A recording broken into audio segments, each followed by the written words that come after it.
Watch this. You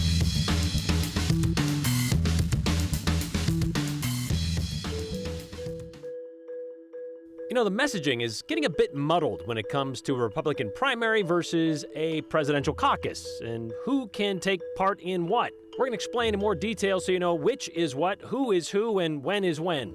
Keep your dogs in your yard, keep them vaccinated, take good care of them, and keep them out of the Humane Society. A random respiratory illness is running through the country. Sound kind of familiar? No, this one ain't COVID, but it is dangerous to dogs. So is Idaho on the watch list? Well, vets are saying yes. It's the week of giving thanks and giving back. So we're taking a look back to 23 years ago today at how students at Pierce Park Elementary did both.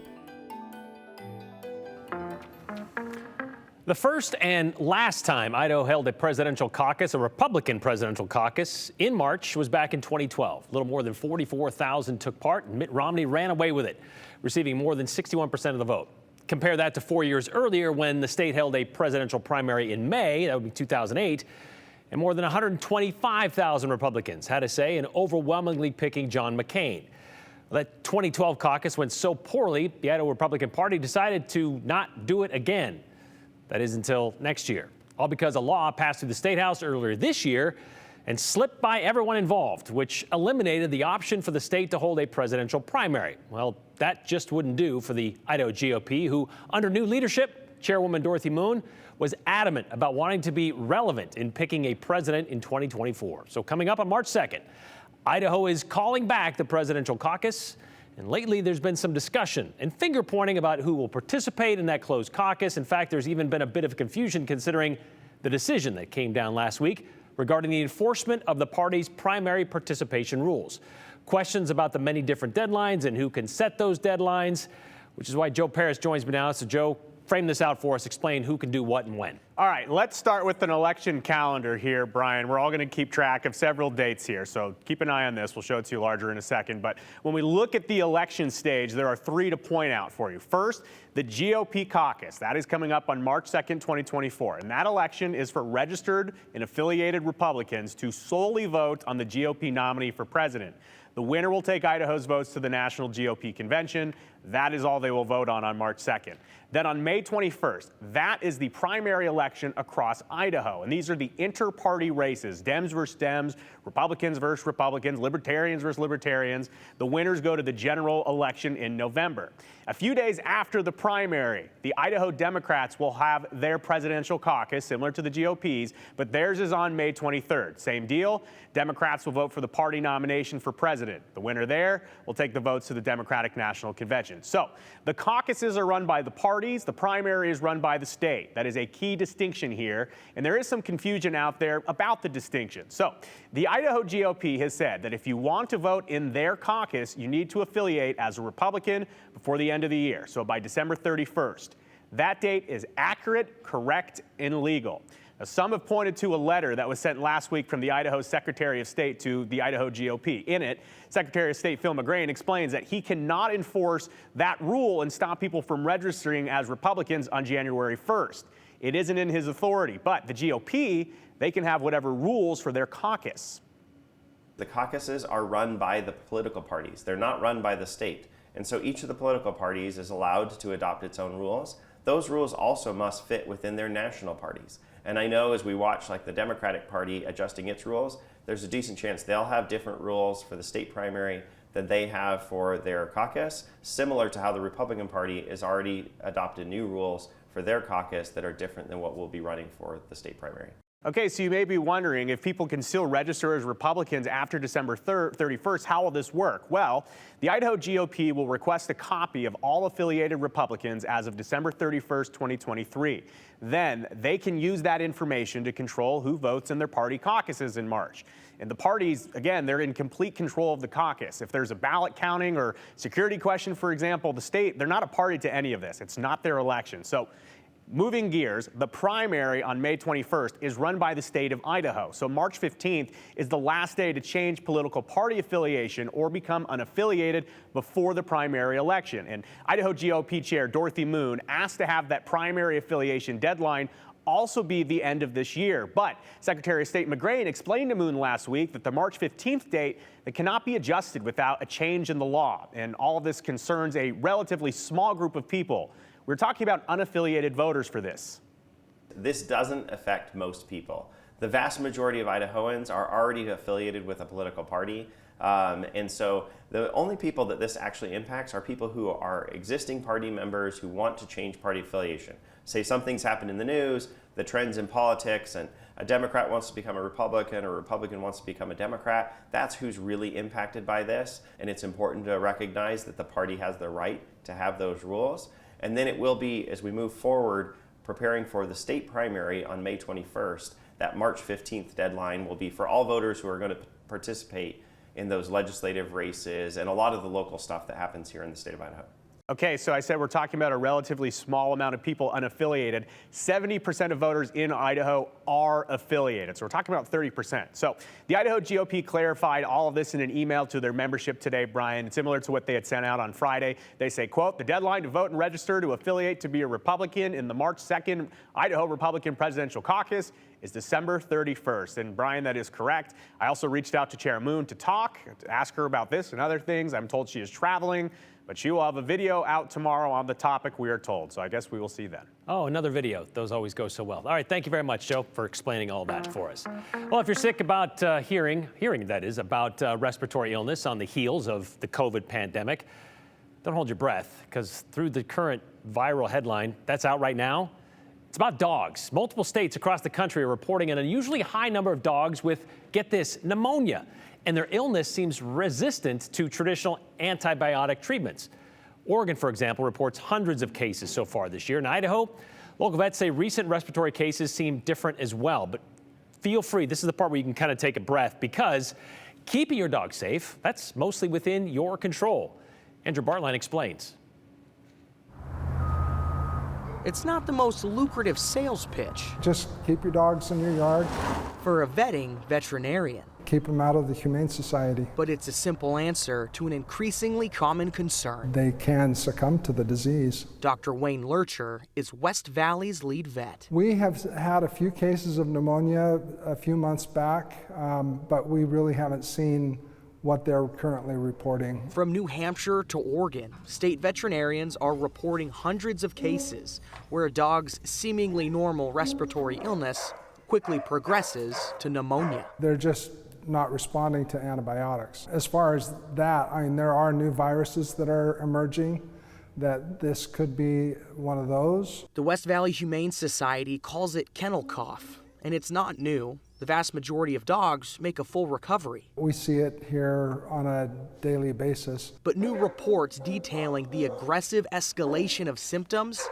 that part's not normal. That cough can get worse to a deeper, moisture cough, and it just kind of goes from there.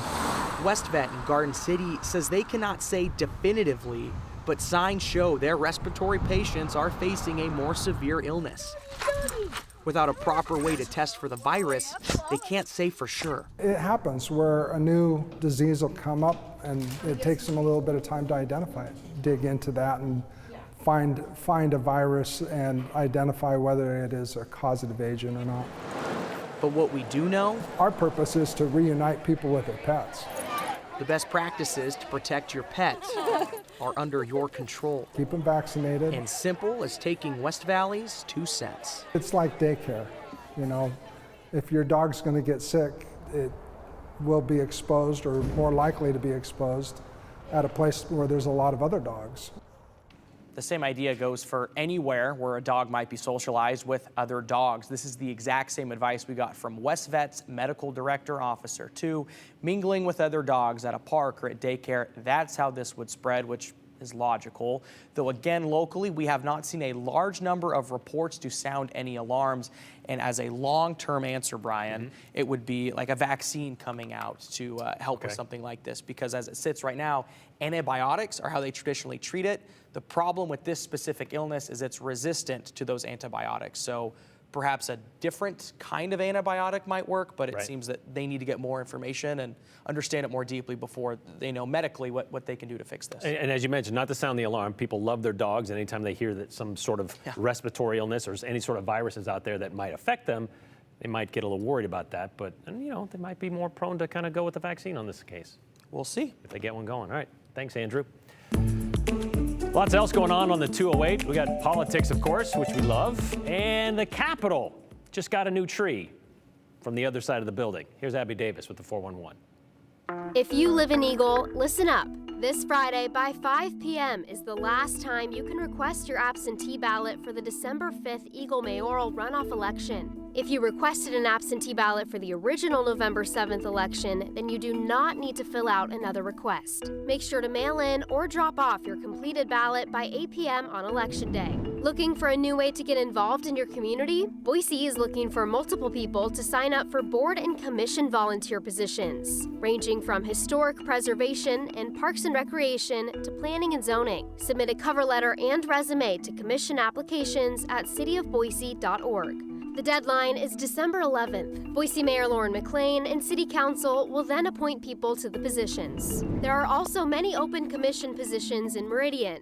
You can be a part of the Planning and Zoning Commission, Solid Waste Advisory Commission, or the Impact Fee Advisory. Find applications on the city's website.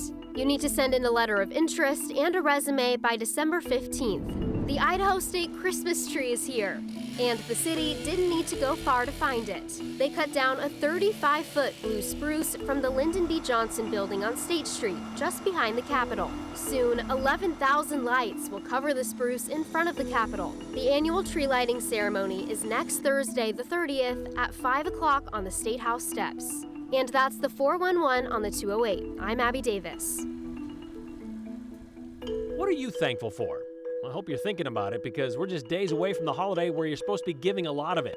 23 years ago, Idaho Food Bank was giving thanks to Pierce Park Elementary 5th grader who came up with a great idea. 23 years ago, the Idaho Food Bank was giving thanks to a Pierce Park Elementary 5th grader who came up with a great pound a penny fundraiser. But seriously, tell us anything that you're thankful for. We want to hear about it, or basically anything else you want to talk about when it comes to the 208. Text us at 208-321-5614. Always remember, include your name and the hashtag the 208. And stick around. We could share yours at the end of the show.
Of course, we all know Thanksgiving is this week, and usually about this time. It's when we begin the giving season as well. The time of year when food banks and charities rely on your generosity to provide food, clothing, and even gifts to those who are having a difficult time providing those things for themselves and their families.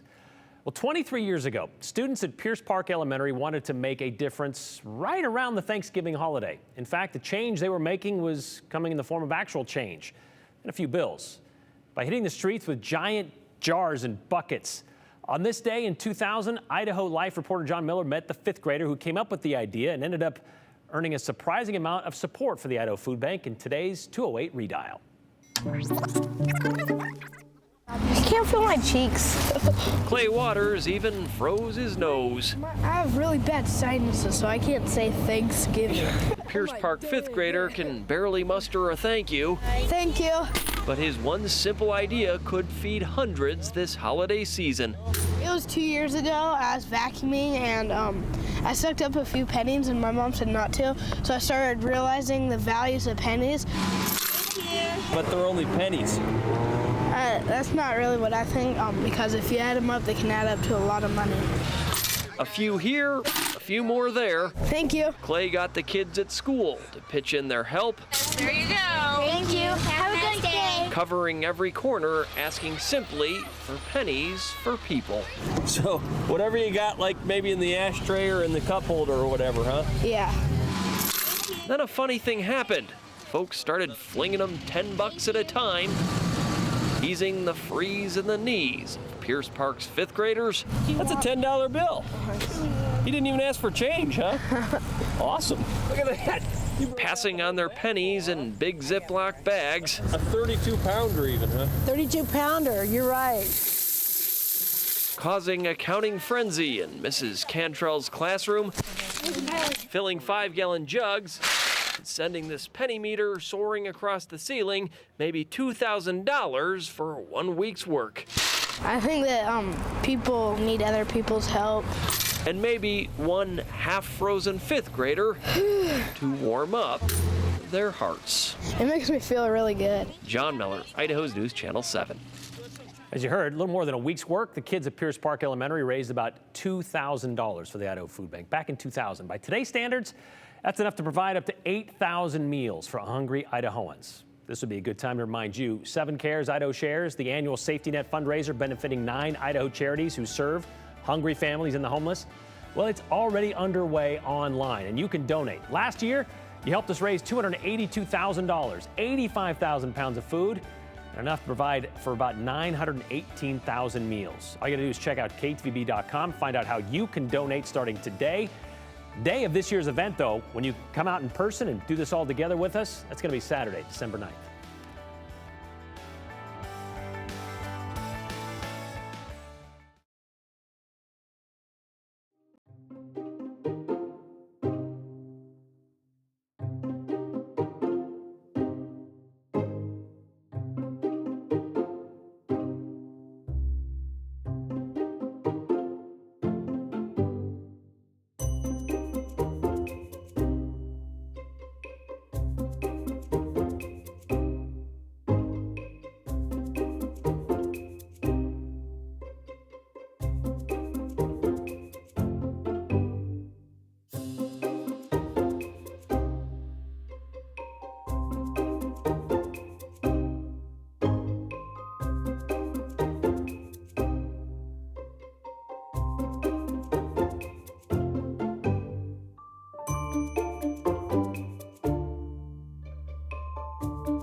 Well, we'll see. You had a chance to see some of the snow. Could we see more snow? We have a weaker storm system about later Wednesday night.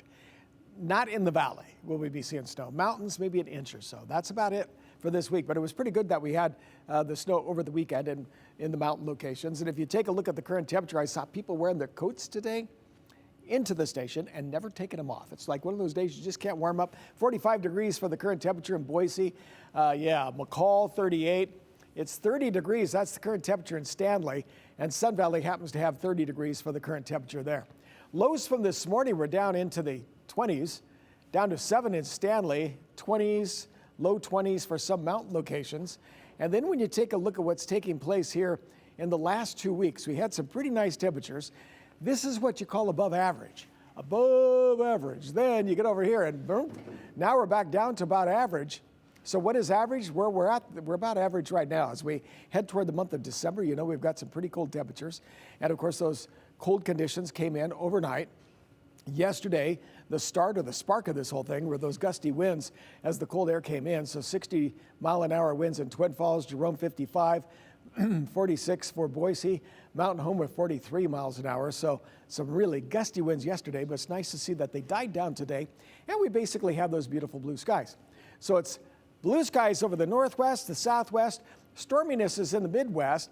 It's still rain showers as they still have kind of the mild temperatures, but that cold air is coming in behind. We have it already, and it's moving into the upper Midwest.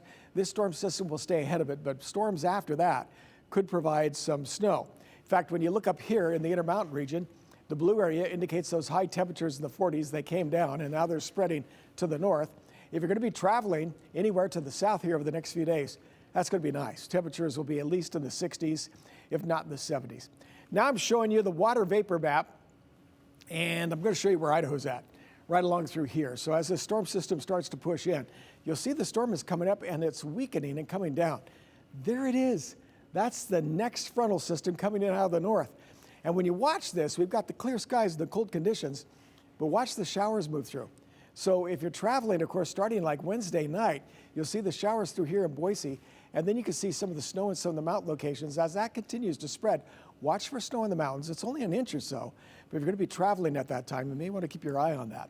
And as far as the amounts of rain, well, we're going to be seeing quite a bit around the area as you see that moving in from the north. Now, it's snowing most of the mountains about an inch or so at this point, maybe 2, 0.14 of an inch of rain in Boise. Haley is just starting up at this particular time. They're going to see some snow, and then Twin Falls with about 0.13 of an inch of rain. So that all begins on Wednesday night. In the meantime, we're talking travel here, so be very, very careful. Recent social media posts made us bring back the What's Your Sign segment that we usually have used before here on the 208. It's a reminder sent out by the Owyhee County Sheriff's Office. They posted this picture on their Facebook page last week that says, "I should be on your dinner plate, not your front bumper." Picture of a cow there, as you can see. Of course, the open range sign, which you will see if you're out driving around any part of Idaho where there's open range. It's a good reminder if you're new to the area, haven't taken the written driving test yet. Idaho is an open range state, meaning livestock can roam over almost any stretch of highway at almost any moment, usually in the spring and summer. Sometimes fall, though. Idaho code says open range is all the unenclosed, explains it all there for you. But yes, they can graze, they can walk on any piece of property where they're permitted to roam. And sometimes there's no fences to stop them from walking onto highways. Farm Bureau says open range animals have just as much right to the road as cars do. So remember that, if not more. Remember, if you hit an animal, an open range animal, you're going to probably pay for the animal in addition to the damage that your car will sustain after hitting that cow or horse or pretty much anything else. It's going to be a lot, which is why that message from the Owyhee County Sheriff's Office makes pretty good sense. So if you see one of these open range signs, that yellow one down at the bottom, slow down, watch closely so you can, well, pay to eat the meat, not pay to replace your car. That's one right there. There you go. Hashtag eat beef, I guess. Just not the ones you hit on the road.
All right, let's get right to your comments. Paul wants to know, Dorothy Moon makes a big deal about the Idaho primary and caucus, the date needing to be early to be relevant. What difference does it make? Idaho is securely in Trump's pocket, and he's leading Republican polls. Well, I guess there's a possibility one of the two, Ron DeSantis or Donald Trump, might show up to get half of their filing fee back, so maybe they're hoping for that since, well, neither one of them have been here before.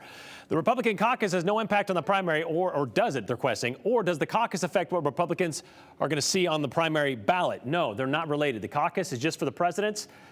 And then the primary would just be other state offices like Congress. We've got state legislators, even some state Supreme Court's appointments, that kind of stuff. Not appointments, but elections. Those are the kind of things you'll see on the primary, which is different from the presidential caucus in March. As a registered Republican, I can vote in the GOP May 2024. Can I also vote in the open Democratic primary in the same month, even though I am a registered Republican? In the primary, you're asking about the caucus? That's my confusion. If you're talking about the caucus, you can vote in both of them. If you're talking about the primary, those are both held about the same time, and so no, you can only vote in one. But you could vote in the Republican caucus if you're a registered Republican, and take part in the Democratic caucus as well, which isn't until May. And this was sent in because, look, yep, cows do cross the road. Just today on Karcher Road. That's what happened, so be careful out there.